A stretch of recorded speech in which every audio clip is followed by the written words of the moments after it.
Oh,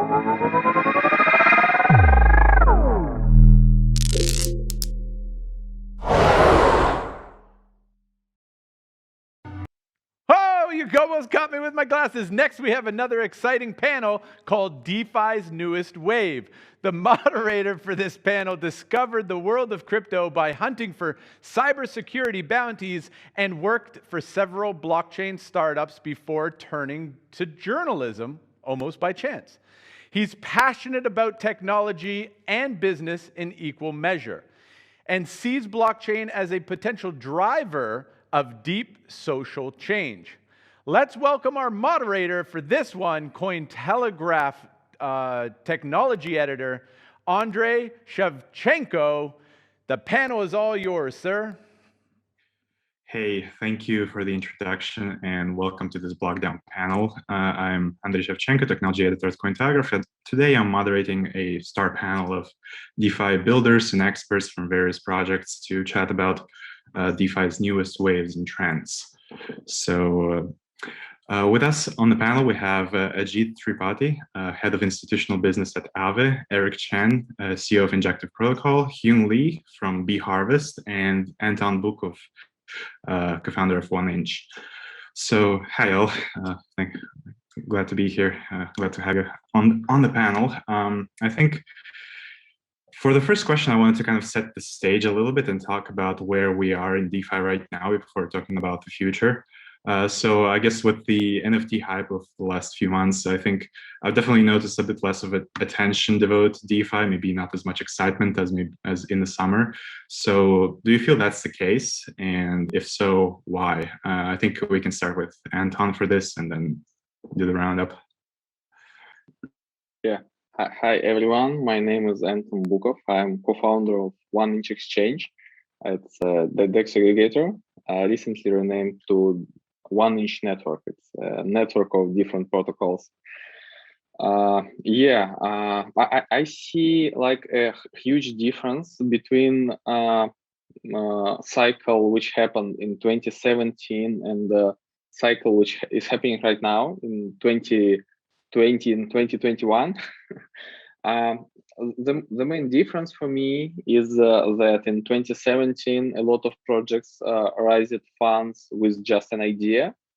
And comparing to this in 2020 and 2021, we see more and more projects they're raising funds, starting own tokens when they already have something working. They have established a project, they have some traction, or they have at least MVP, which is like proven that it's working.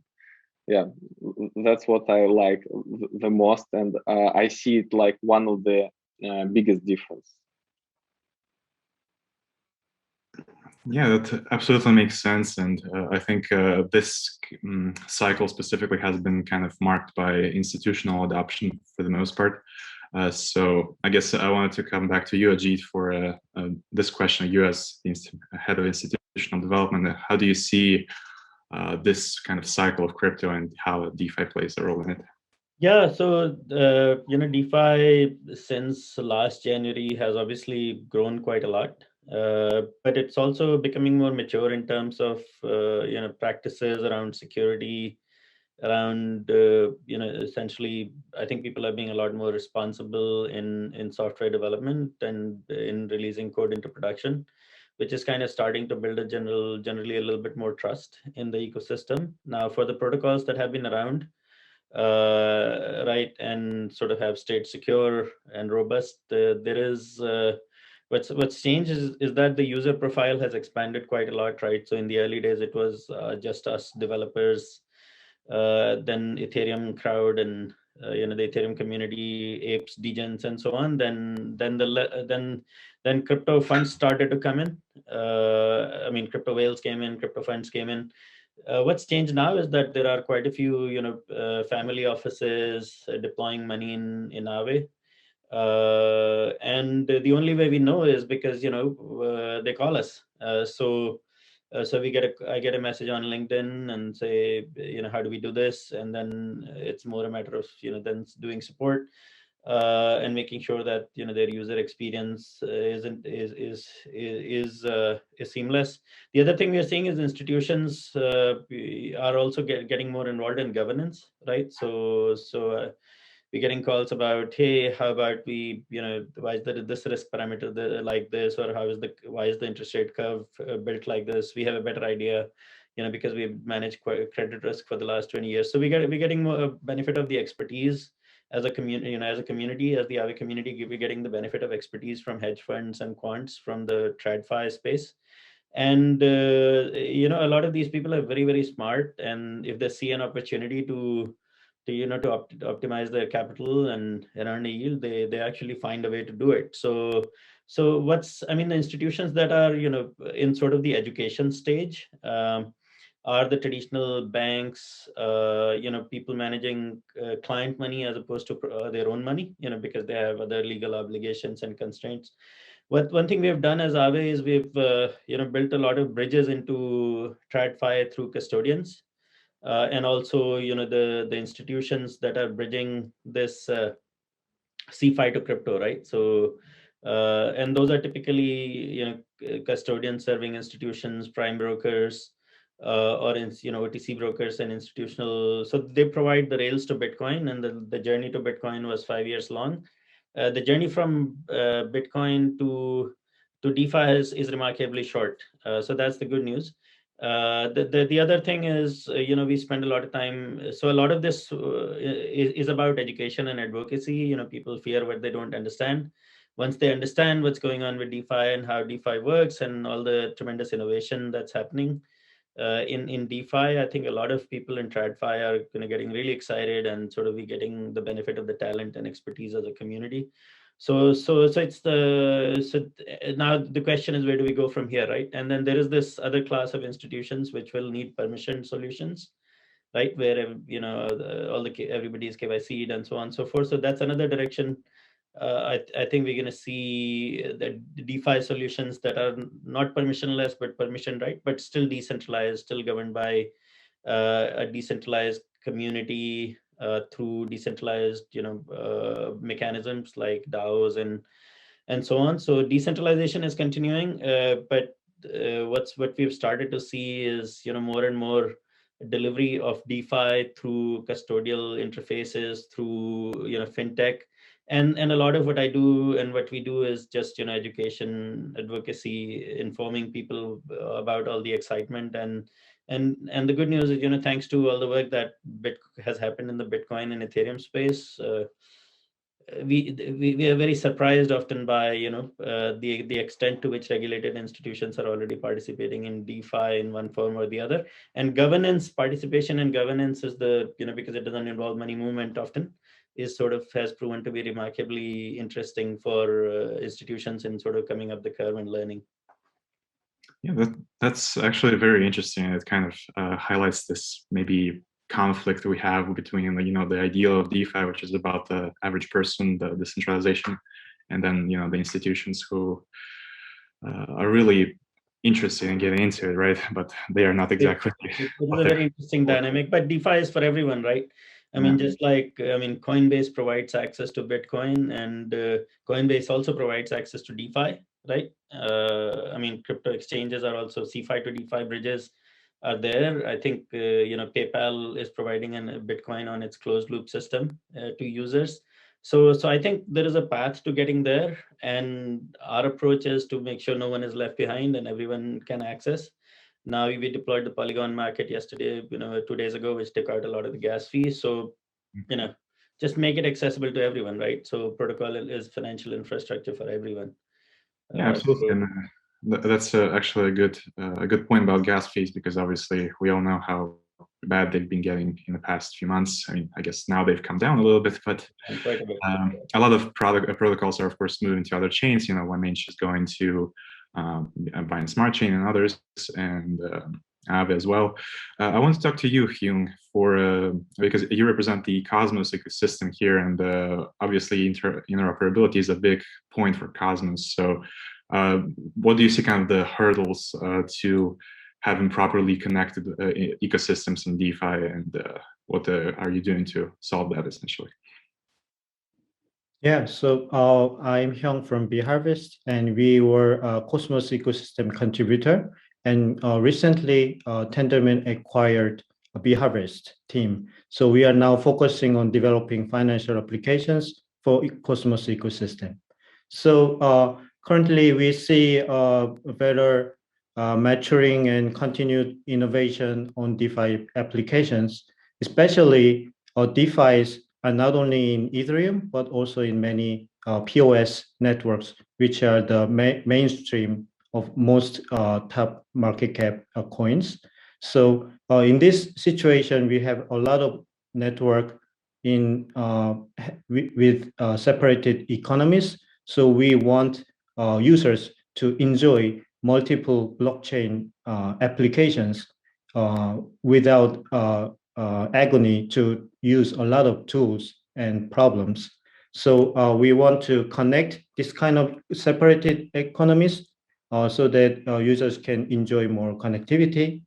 The problem can be this kind of connectivity is not only about token transfer. So it can be multi-dimensional utility for inter-blockchain communication. So we in Cosmos, we call it IBC, which is a inter-blockchain communication protocol. But in current version, it is only for token transfer. But the standard technology allows to improve, to have more sophisticated, more complex, or multi-dimensional utilities to connect other blockchains. So for example, we want to connect liquidity from different blockchains. Such kind of thing is not about token transfer, but more complex use case. And this kind of thing will be our vision to make it through.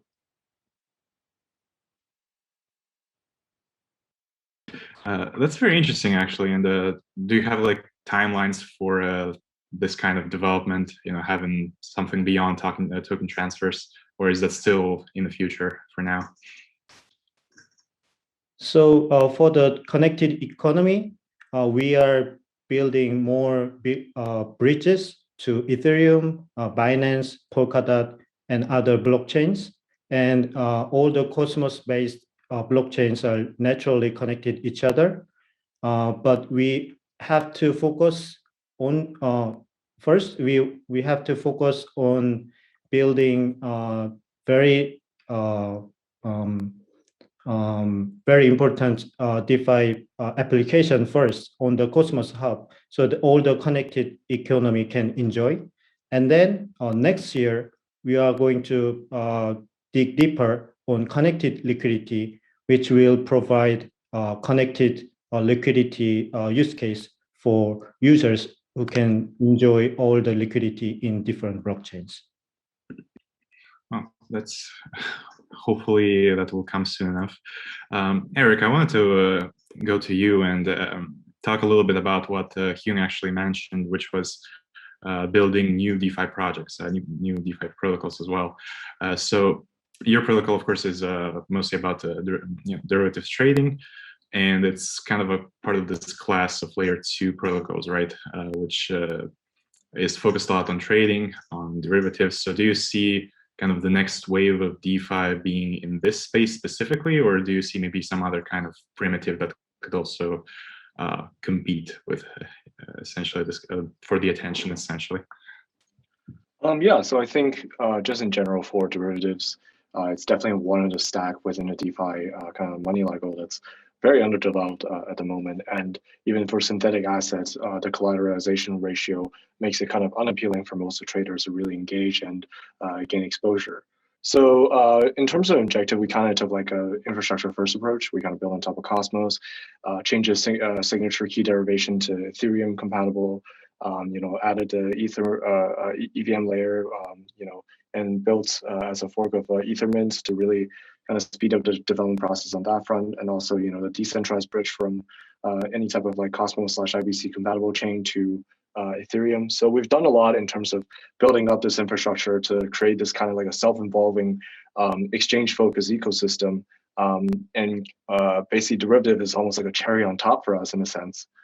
So I think, like basically overall, in order for us to really kind of gain adoption for anything derivative related, so first of all, you obviously need a high performance chain to really support the transfer and margining and all the surrounding infrastructure like that, and which is exactly what we did for Injective. And then from that point, really derivative is kind of like a tool that's building on top of this ecosystem focused chain that serves as a primary value driver for the overall architecture. So I would say within a DeFi space, especially now, there's a lot of consolidation within the lending, stablecoin, and exchange ecosystem. Really, what you have to look into is kind of how to mitigate some of the current issues on Ethereum. For example, extremely high gas. The current AMM infrastructure, it's working out pretty well, but there could be some improvements on that as well. Like the general roll up Lonely Island issue, amongst all the roll up infrastructures, kind of like the composability and atomic transaction between to and from Ethereum. So so I think generally, it's more about infrastructure, building that, serving the needs of the user, and then having that value delivered to the user in the most seamless user experience. Because we all know that there is a need for DeFi, there's a need for derivatives, there's a need for any type of infrastructure along with it. And with the current regulatory environment, this need is becoming more and more permanent. And we do see a lot of demands from institutions and retailers alike to trying to gain access to decentralized services. So I would say that it's all about building up that infrastructure to make sure that you can support that demand first. Yeah, that's definitely a lot of you listed very well like the challenges that kind of await us, I guess. And Antoni, I wanted to focus on a little bit another aspect of DeFi almost that's kind of fallen under the radar lately, but what do you think are the kind of maybe real world uses that DeFi could potentially soon have, if we step away from the trading aspect of it all for a little bit? Yeah, I believe one of the most important things in DeFi, which separates it from centralized finance, is composability. Is that anyone can build any new products on top of existing products and can build some composition.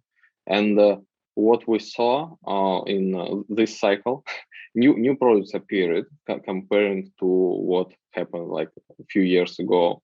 For example, money market protocols, aka lending protocols like Compound, Aave, and some others. We saw that derivatives projects appeared, and some of them are already functioning, like Opium Network and some others. There's like a number of projects related to this.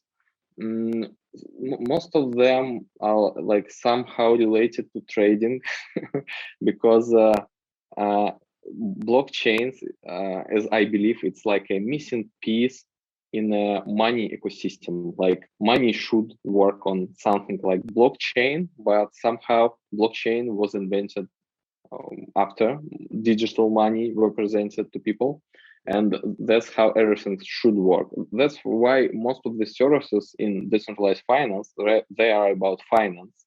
It's about money, derivatives, about assets, about value. And lending protocols where you can use some tokens as collaterals and borrow another tokens, they could be effectively used for leveraging. You can, for example, put your Ether into protocol, borrow some stable tokens, convert the stable tokens to Ether again, and put it back to borrow more.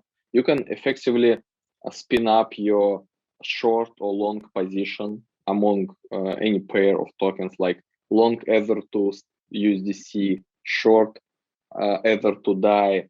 And it's mostly about assets, about managing assets, about hedging some positions, about trading.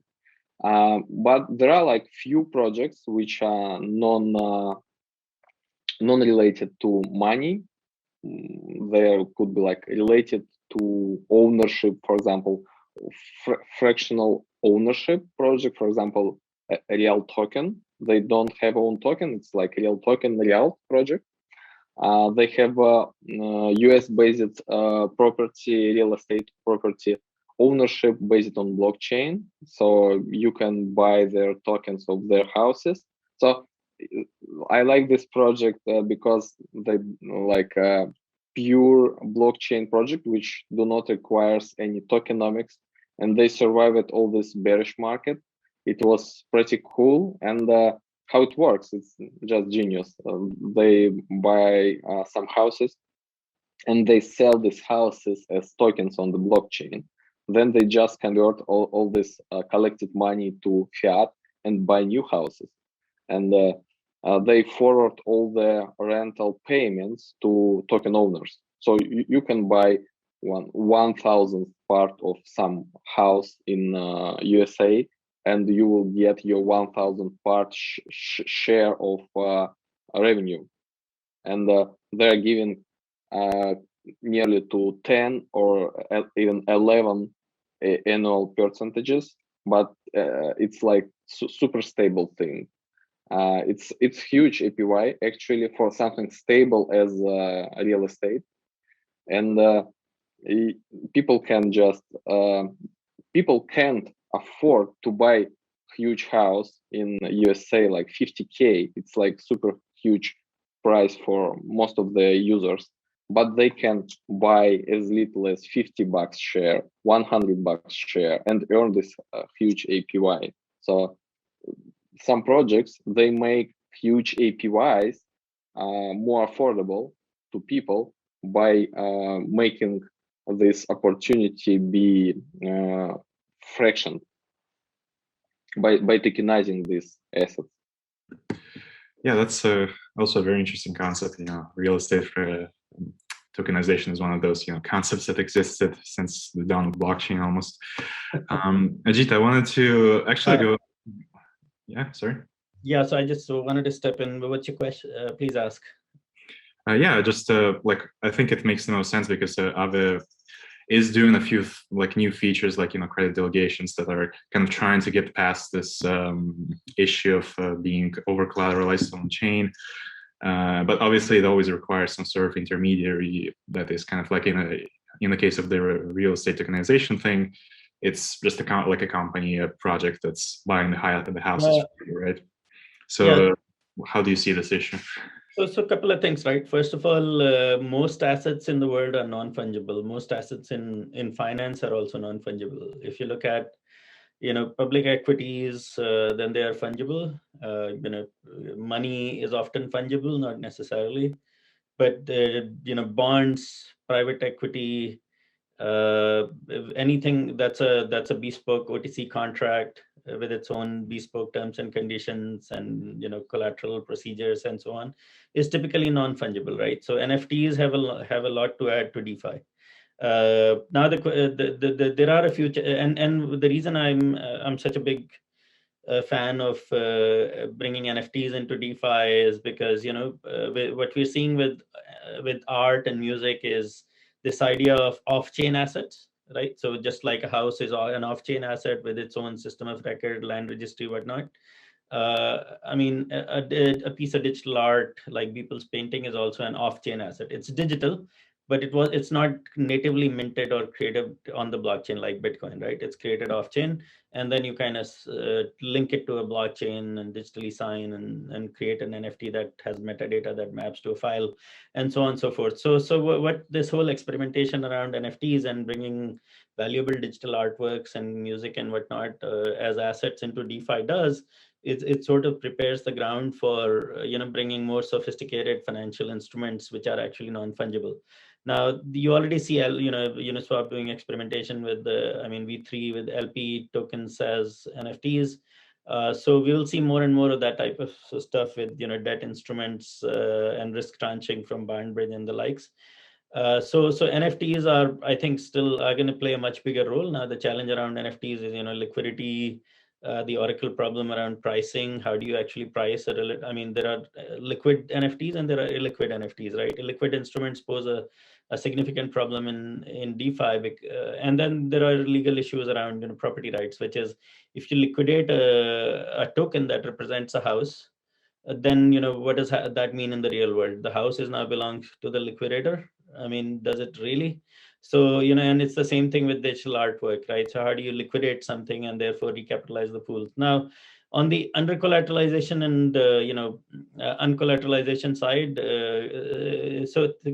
finance is not new. I mean, apart from flash loans and a couple of major innovations that are only possible on chain, the finance is not fundamentally changing, right? It's becoming more automated, more efficient, more transparent with DeFi. But the risk still is risk. Information is still information, and the availability and quality of data and information has a huge impact on how risk is managed or not. So with NFTs and digital artworks, I think what's going to be interesting is what sort of haircuts do you take on these to essentially to make sure the solvency of certain protocols is maintained. Then how do you sort of create oracles for NFTs, which are largely reliable and don't get into the same sort of issues as the the housing market during the U.S. financial crisis, where nobody really knows what a house is worth. So there is a lot of opportunity for innovation, and which is far more interesting, than so far we've only scratched the tip of the iceberg with fungibles, right? So as Naval said, fungibility is rare. Non-fungibility is everywhere, right? So I think with the first, so when you think about, so that's the non-fungibility aspect, right? That's going to be everywhere in DeFi. It's a matter of time. Now, on the second part, which is around under collateralization, credit mitigation, as I was saying, risk is not new. Collateral is one type of credit mitigation. The other things are, do you have any legal recourse? Is there a sense of identity and reputation? So credit risk, credit ratings are reputation systems. Reputation systems are notoriously hard. Vinay Gupta has written about it extensively, and especially when you have pseudonymity with Ethereum addresses as opposed to real world identities. How do you essentially implement recourse, right? How do you create a master agreement that governs the behavior of all participants? So with credit delegation, the idea was, that anybody can tokenize their deposit position and then essentially use that, in the real world to do off-chain or on-chain credit transfer, right? So you get a credit line from Aave, and then you use that off-chain. But then that's a way of delegating, credit risk management to the person who is doing getting the credit line. Now, in a protocol sense, to really do under collateralized or uncollateralized lending through this type of a pool, I think you need a reputation system, right? And so whitelisting and blacklisting addresses, and then you typically need a recourse mechanism, which is how do you essentially if somebody runs away with their borrowing and defaults, then how do you sort of recapitalize that position, and how do you sort of get the money back? And that's not a DeFi thing. That's not a technology problem. That's an information problem, right? So I think the data around identity, reputation, and recourse is where I think finally we will start to go from. Now, in an institutional market, that's far more interesting. Once the identities of all the participants in a lending pool are known, right, and they're participating in through a master agreement and the right legal terms and conditions, then recourse is eminently possible.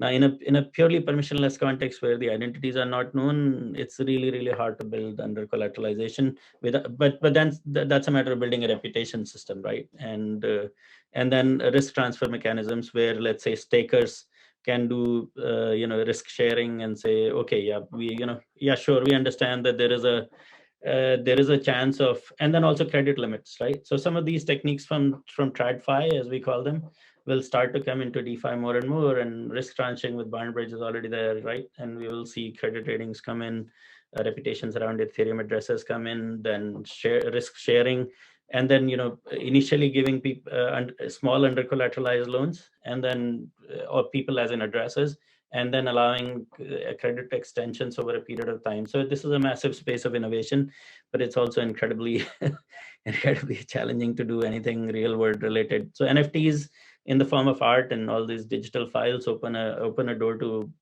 innovation at a far lower legal risk. But by building the infrastructure that can then be used for real world assets as well. So I'm really excited about NFTs in DeFi. Yeah, it's very true, actually. I guess it kind of depends on what you define by NFTs, because on the one hand, you have all the art and the digital stuff, but then you have just like the technological concept of the NFT, which is much wider. Hyung, I wanted to ask you, do you have like any strong opinions on NFTs? Do you think that they are necessary in DeFi, like Ajit? So in our Cosmos ecosystem, we also have an effort to build a standard NFT protocol so that many different blockchains can communicate each other for the NFT technology. So I think standardization is very important in this multi-blockchain space. So we are focusing on that. And I think, yeah, that is a very important thing to achieve in 5 years time frame from now. Yeah, I think there's a very interesting question of interoperability with NFTs. So if there is one NFT on one blockchain, how do you effectively transfer it to the other? And or just situations where maybe another blockchain is forked and all the NFT records are copied, and which one is the real NFT? What do you think of this issue? Like, how can it be solved essentially? Yes, so the IBC used to solve this problem by storing all the routes of the tokens traveled through different blockchains. So we can prove the route of the tokens traveling different blockchains. Then we can have the original chain where the travel starts. So all the travel can be verified. So this can provide us how to differentiate the real tokens and fake tokens, because all the fake tokens will have wrong routes. So this is how we define the real token in IBC. So in IBC case, tokens from A to C to B is different from token A to D to B. So all the routes are differentiate the tokens. That's very interesting, actually, and I'm glad that it got solved. Eric, I wanted to touch with you as well with NFTs a little bit, but mostly in the context of, I think just to expand a little bit, mass adoption, of DeFi, of crypto in general. And I think it's safe to say that obviously NFTs are kind of getting more popular, celebrities are doing them. But do you think this kind of attention is what's going to lead to mainstream adoption for DeFi as well, or you think it's going to be something else entirely?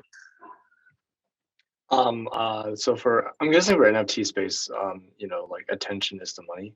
So definitely, all the celebrity adoption, everyone trying to capitalize on the recent trend, that's certainly kind of a real adoption for the general NFT subsector.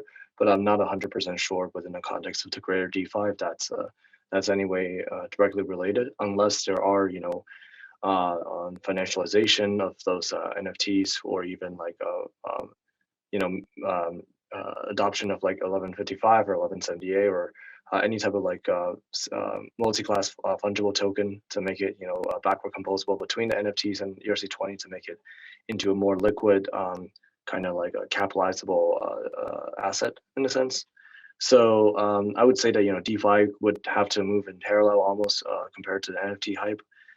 But definitely the greater attention around crypto itself, and especially with NFT, people are starting using Ethereum more. People are starting to buy Ether to try out and paying for gas.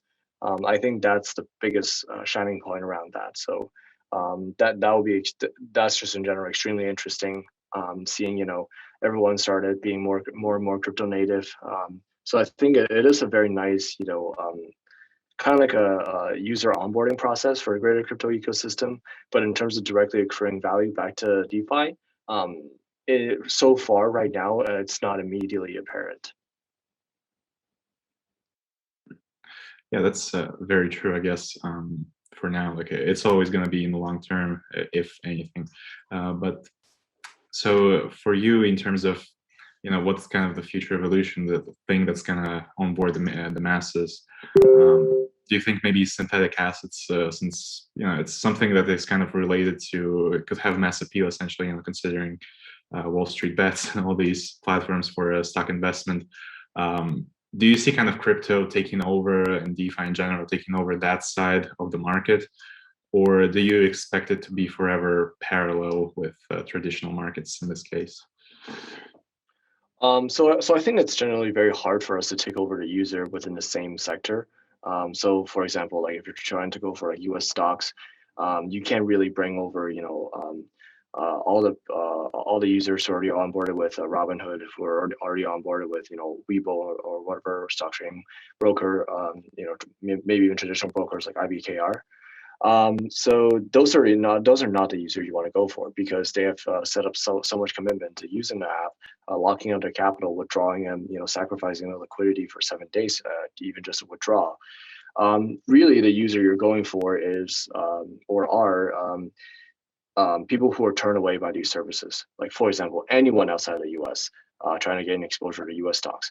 And even more importantly, a lot of people forgetting is that there are a lot of foreign equity stocks that a lot of people want to gain exposure to or even speculate on, but due to capital control, due to local regulation, or due to a lot of barriers, you can't really gain access to those. So I think that's really where we should really innovate on, is not to be the direct competitor to all these services, because it's such a slow process. People would have to double onboard in a sense, but rather to kind of serve those who are turned away.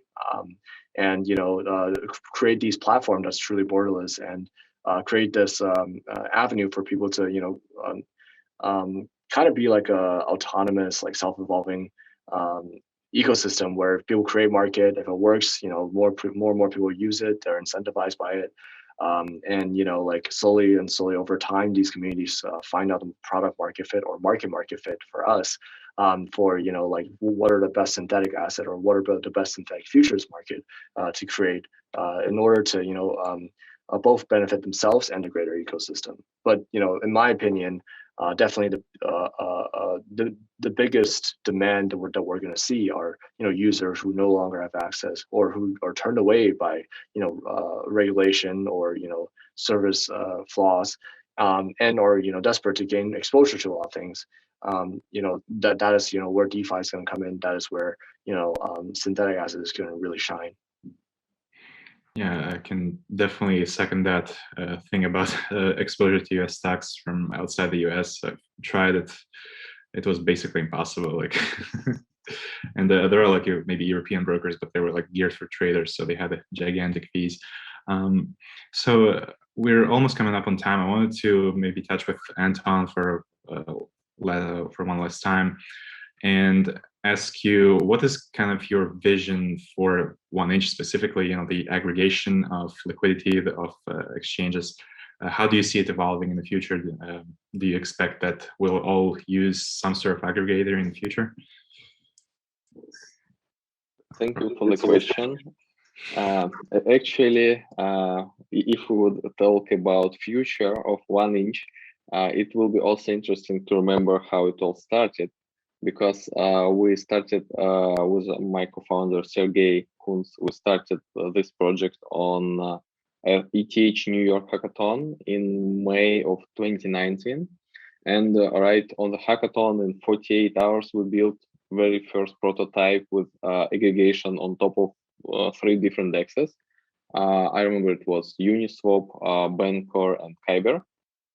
And very first version built on the hackathon was able to split user volume among these dexes to improve price, because the more you swap on each dex, the worse is the price. So splitting among dexes would improve your prices.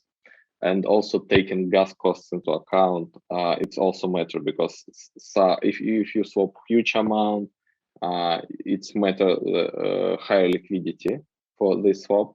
But if you swap small amount, gas costs really matters much more. And since the time when we started, right now we have more than 49 DEXs integrated in Ethereum mainnet and more than 12 DEXs integrated in Binance Smart Chain.